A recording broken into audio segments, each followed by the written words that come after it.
Aku berlindung kepada Allah dari godaan syaitan yang terkutuk dengan menyebut nama Allah yang Maha Pengasih lagi Maha Penyayang. Kitab Al-Quran ini tidak ada keraguan padanya, petunjuk bagi mereka yang bertakwa. Ayat tersebut menegaskan bahwa Al-Quran adalah sebuah kitab yang tidak ada keraguan sedikit pun di dalamnya. Ini bukanlah klaim kosong, melainkan jaminan dari Sang Pencipta.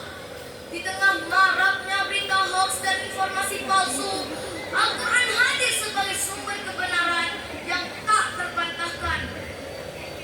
Ia adalah panduan yang pasti bagi orang-orang yang bertakwa. Takwa adalah kunci utama untuk mendapatkan hidayah dari Al-Quran. Pakai lampu. Semakin tinggi takwa, semakin dalam pemahaman kita terhadap petunjuknya. Sebaliknya, tanpa takwa, Al-Quran hanya akan menjadi bacaan biasa tanpa makna. Ma'asyiral muslimin wal muslimat rahimakumullah. Al-Quran juga memberikan kabar gembira kepada orang-orang yang beriman dan beramal saleh. Allah menjanjikan pahala yang besar bagi mereka. Ini adalah motivasi bagi kita untuk terus Meningkatkan kualitas iman dan amal. amal soleh tidak hanya terbatas kepada ibadah ritual seperti sholat dan puasa, tetapi juga mencakup segala perbuatan baik yang dilakukan dengan ikhlas karena Allah Subhanahu wa Ta'ala.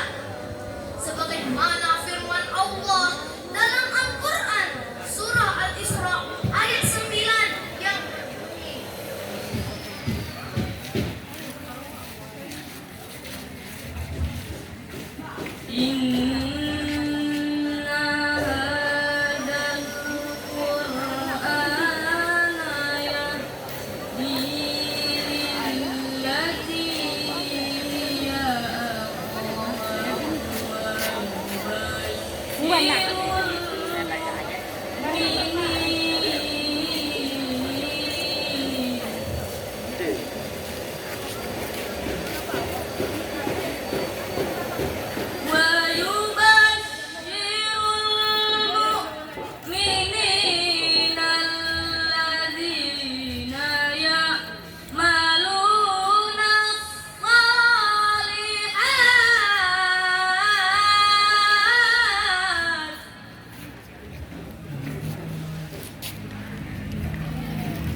الذين يعملون الصالحات أن لهم أجرا كبيرا. صدق Allahul Azim. Sesungguhnya Al-Quran ini memberikan petunjuk kepada jalan yang lebih lurus dan memberi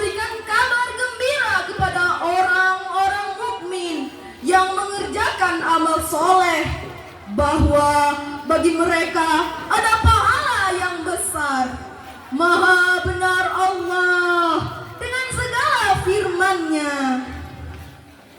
Ayat tersebut menjelaskan bahwa Al-Quran memberikan petunjuk ke jalan yang sangat lurus atau aqwam.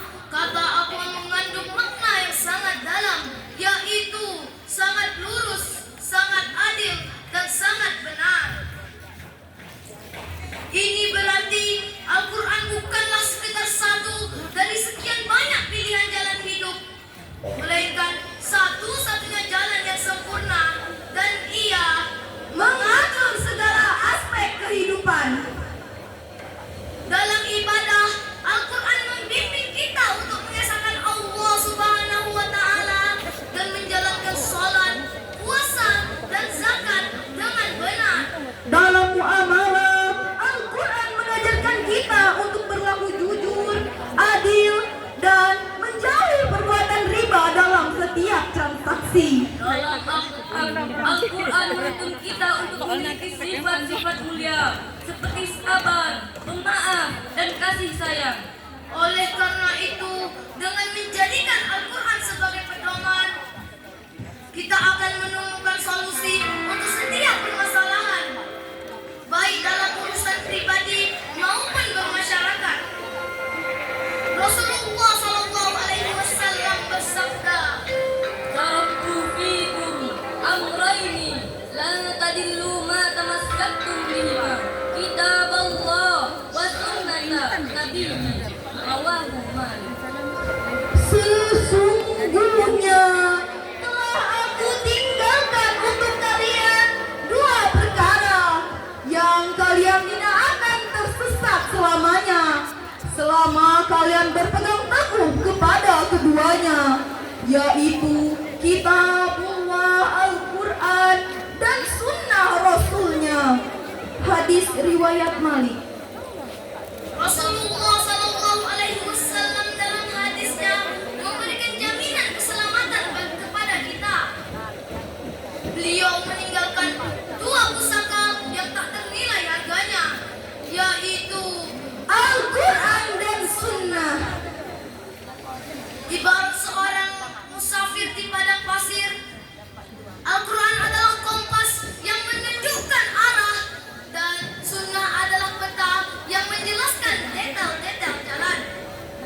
Keduanya adalah satu kesatuan yang tidak bisa dipisahkan.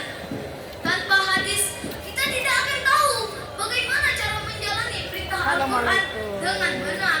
Tanpa hadis, kita tidak akan tahu bagaimana cara meneladani Rasulullah SAW secara sempurna.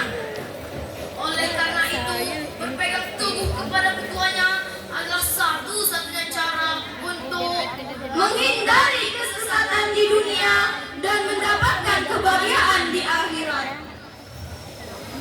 Ma'asyiral muslimin wal muslimat rahimakumullah.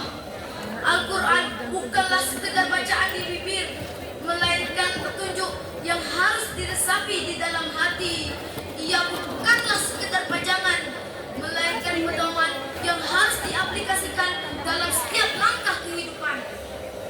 Al-Quran adalah obat penyembuh dan rahmat bagi orang-orang yang beriman, yakni dapat menghilangkan berbagai macam penyakit di dalam hati, seperti keraguan, kemunafikan, kemusyrikan, dan penyimpangan. Maka Al-Quran akan menyembuhkan itu semua, sekaligus sebagai rahmat yang membawa dan mengantarkan kita kepada keimanan, hikmah, dan melahirkan keinginan untuk mencari kebaikan. Dan hal itu tidak berlaku kecuali bagi orang-orang yang beriman, membenarkan, dan mengikutinya. Maka ia akan menjadi penyembuh dan rahmat. Sedangkan bagi orang yang tidak beriman dan orang zalim, mendengar Al-Quran tidak menambah kepada mereka, melainkan mereka semakin jauh dan semakin rusak. Untuk itu, mari kita jadikan Al-Quran sebagai sahabat terbaik yang selalu kita dekati dan renungkan maknanya. Mari kita jadikan Al-Quran sebagai terapi jiwa yang menenangkan hati yang gundah.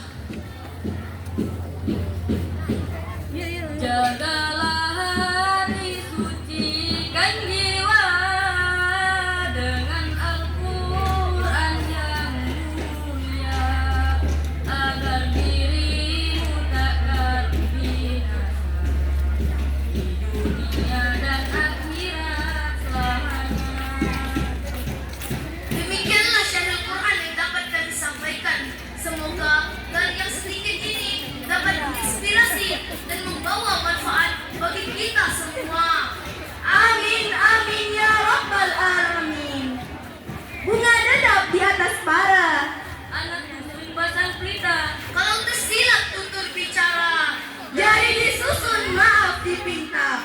Buat